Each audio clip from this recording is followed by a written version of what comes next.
Love and Loss at Five Guys. The text had come in after midnight, at the exact moment that he was unplugging her phone in order to charge his.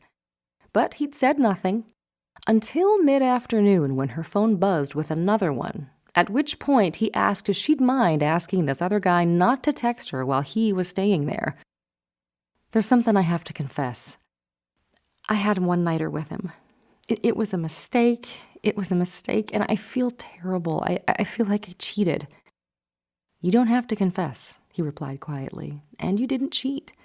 We had an understanding, an agreement. I went into this with my eyes open. Trust me, I heard your speech about how the L word has ruined many a good relationship. And there's something else," she went on, afraid that she might not say it if she didn't blurt it out now. "I need a break. I need to get away from here. I'm thinking that over my vacation, I'll drive out west and go camping with a friend." "A male friend?" he asked. "Yes, but despite what you may think, I'm not going camping just to have sex with some guy." "You may not be going for that," he scoffed, "but do you really think he believes you're going to just drive all the way out to Colorado to sleep in a tent with him for a few nights just to be celibate? I mean, come on, seriously?" "You know, men and women can hang out without automatically ripping off one another's clothes and assuming the position," she said. "Yes, I'm sure that's exactly how it will play out," he replied, rolling his eyes dismissively. "But you're free to do whatever you want. I know where we stand. I've always known it." "And where is that?" "You've said it time and time again. The connection is just not there between us. Or at least on your end it's not." "No, that's not fair. I want it to be there. It's just not." He finished the sentiment for her. "It's the distance," she protested. "I mean, whenever we're together, the time is so limited that I feel all this pressure to connect." "The distance is not the reason why you don't feel the connection," he replied. "The opposite is true. The fact that you don't feel the connection is the reason for the distance. It's why you've never let me close it.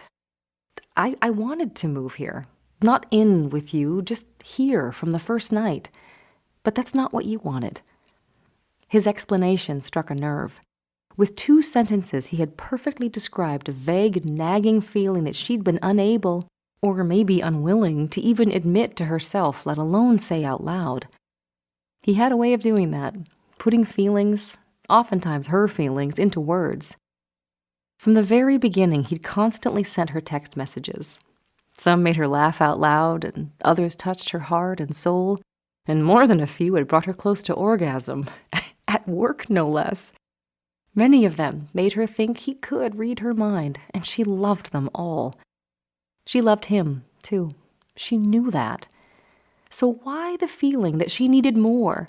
That sense of fulfillment that she was supposed to have? Where was that?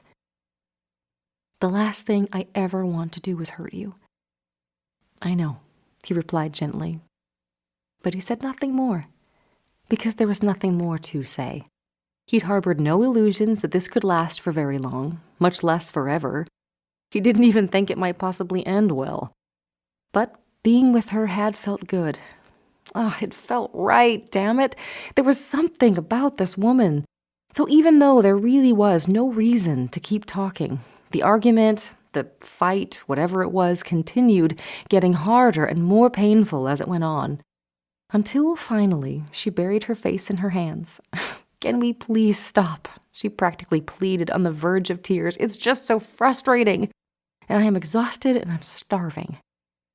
"Fine, where do you want to go?" he asked, his tone conciliatory.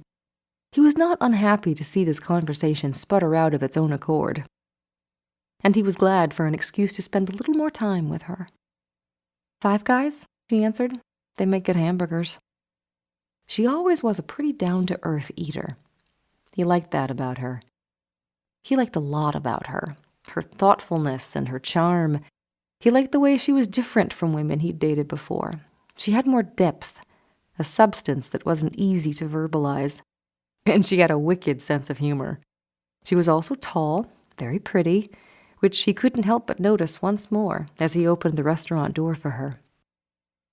The conversation over supper lagged a little. They were talked out.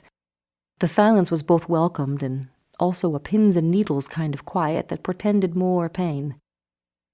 "All I want us to do is go back to the condo, get our showers, and get into bed, okay?" she said at last. "That's fine," he replied. "I'll run you back, but I'm going to launch for home." "I thought we put this behind us. Besides, it's 9 o'clock. Sun's been down for hours." "Yeah, I noticed. So what?" "You hate flying at night," she pointed out. "At least twice that I remember. You've waited until morning to fly down here, so why do you have to go back now?" "Yeah, well, I don't hate it. It's just not my favorite thing. And those times it was late. I was tired, plus there were thunderstorms. Tonight it's early. I'm wide awake and the weather's perfect. Also, I've been flying for 30 years, about half at night. I'll be fine." "Well, the only reason you're leaving this evening is because you think that everything changed this afternoon." "You're half right. No, I would not be heading back now, but nothing really changed. I was just powerfully reminded, once again, of how things actually are and how they've always been."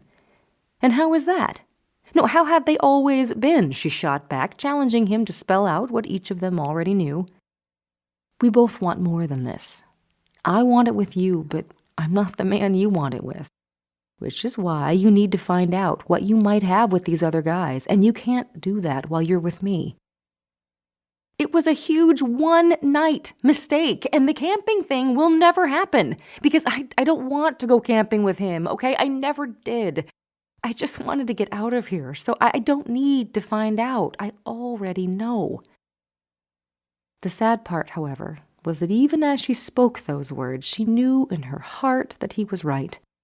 There was something missing, something that she desperately wanted to feel, but didn't, or couldn't feel, with him.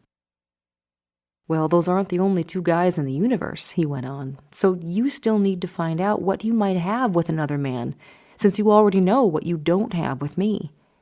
Which is ironic when you think about it, because I'm the best thing that's ever happened to you." "And modest, too," she snickered, still partly furious at him, but also deeply remorseful, heart-wrenchingly sad, and yet almost laughing in spite of herself. "I'm not bragging," he smiled. To quote Muhammad Ali, "I'm either lying or I'm telling the truth. And I have to go. Here's your key. Won't you just stay tonight, please?" Her tone was softer, the last flash of anger now gone. "Now, what kind of dramatic exit would that be? He teased. "Handing your key back and then not taking my moment to fly off into the sunset?" "As I observed earlier, it's dark. There is no sunset." Her voice was almost loving when she added, "I don't know what it is about you." "And you probably never will," he replied, the affection having returned to his voice also. "But that's okay, because this is as far as we were meant to go." And with that, he left.